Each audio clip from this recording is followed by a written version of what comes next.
Boa noite, meu nome é Samuel, sou estudante de Direito da FAMIG, do turno da noite, e hoje venho aqui apresentar o trabalho de Provas, Procedimentos e Recursos Penais, do professor Fábio Pressotti. Foi apresentado para ser discutido sobre um laudo de perícia médica sobre uma cidadã do Rio Grande do Sul. O que acontece? Essa cidadã compareceu a uma delegacia onde foi informado ao delegado ou algo do tipo que está presente na delegacia, algum funcionário, né, claro, e que foi agredida por 3 pessoas, sendo elas 3 homens, que seguraram ela e fizeram alguns desenhos nela pelo corpo. E por essas 3 pessoas, 2 delas seguraram e a outra, de forma brutalmente, chegou e desenhou nela alguns desenhos. Ela foi se apresentada à delegacia e o delegado ou o funcionário da delegacia, que não foi informado no laudo, pediu que fosse feita uma perícia médica. Assim que foi feita a perícia médica, como pedido, né, do delegado, foi constatado, né, sobre a ferida, sobre um símbolo, ou sei lá, não foi identificado direito, sobre o perito, que deu como uma escoriação de 20 riscos na pessoa, na cidadã, que foi conduzido por algum objeto pontiagudo ou algo do tipo, também não identificado no caso, onde que demonstra um símbolo parecendo com o nazismo ou algo, sei lá.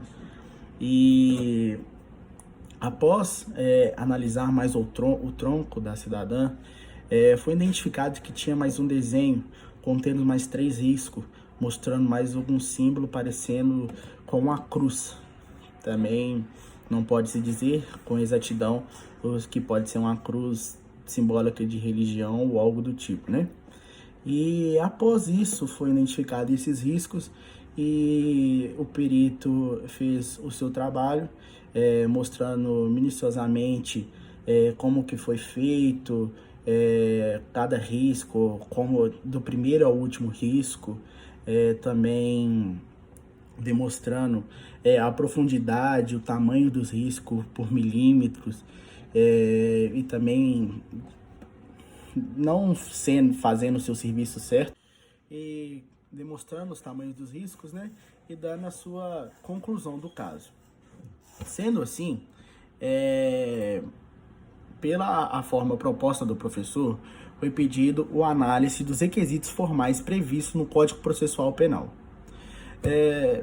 De acordo com o laudo, como eu pesquisei, de acordo com o pesquisado, foi constatado que alguns artigos do Código Processual Penal falam sobre a perícia que é realizada em todos os cidadãos. E são previstos do artigo 158 ao 184.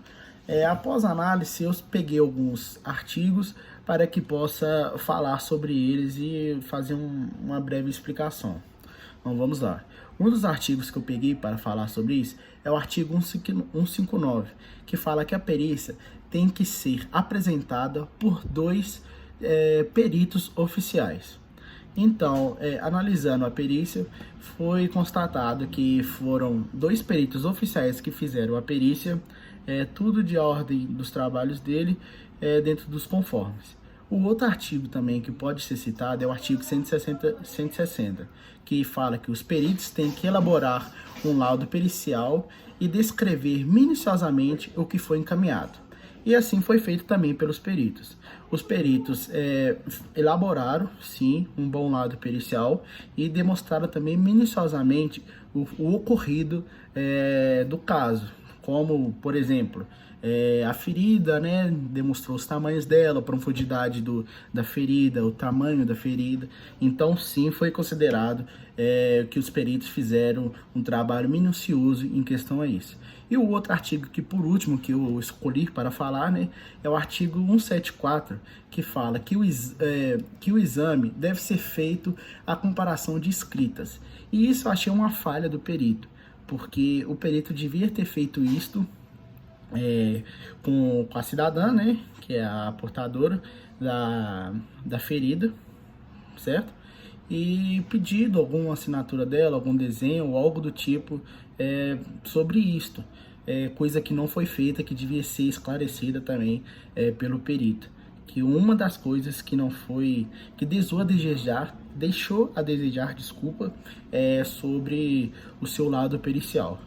E também o professor pediu que fosse falado também sobre alguns requisitos para que se forme uma perícia completa, né? Eu pesquisei isso também e constatei que, assim, foram 6 requisitos que precisam ter mínimos para ter uma perícia completa. Então eu vou falar sobre os deles. Um dos requisitos é a objetividade. 2 é o rigor tecnológico. 3, a concisão. 4, a argumentação, certo? O 5, a exatidão. E 6, a clareza. Vou falar agora sobre a objetividade, do caso da perícia, né? Eu constatei que sim, que o perito, né, que é um dos requisitos que deve comparecer na perícia, vi que o perito sim teve a objetividade dele, né, constou sua objetividade, cumpriu com o seu dever, que ele foi bem objetivo com o seu trabalho, mostrou direitinho o que devia ser demonstrado, e também, falando também sobre o segundo requisito, é o rigor tecnológico, que claro também foi bem explícito, que é como demonstrar como o seu trabalho. E falando agora sobre o segundo requisito, que é o rigor tecnológico, que fala que demonstra, antes que ele tem que demonstrar o seu domínio das ciências, né? Mostrar o que ele aprendeu mesmo, como por exemplo no caso demonstrado, o tamanho das feridas, a profundidade, por milímetros declarado, mostrado ponto a ponto, bem certinho.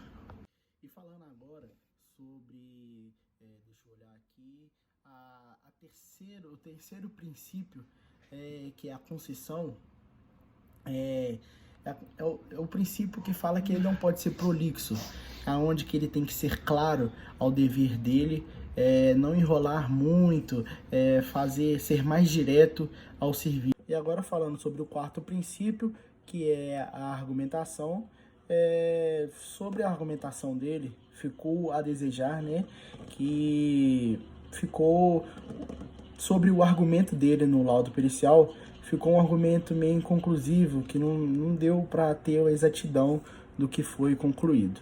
Agora falando sobre o quinto princípio, que é a exatidão, aonde fala que o perito ele não pode ser imparcial no caso, que ficou a contradizer no laudo pericial dos dois peritos, né? Que não deu, sim, a exatidão, né? Presente do caso que possa concluir. E por fim, o último princípio, sendo o sexto, né?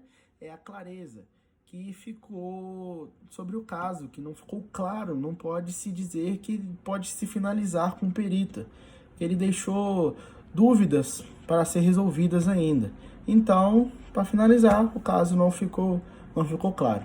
Então vai ficando assim, esse ficou o meu trabalho. Até mais, tchau, tchau.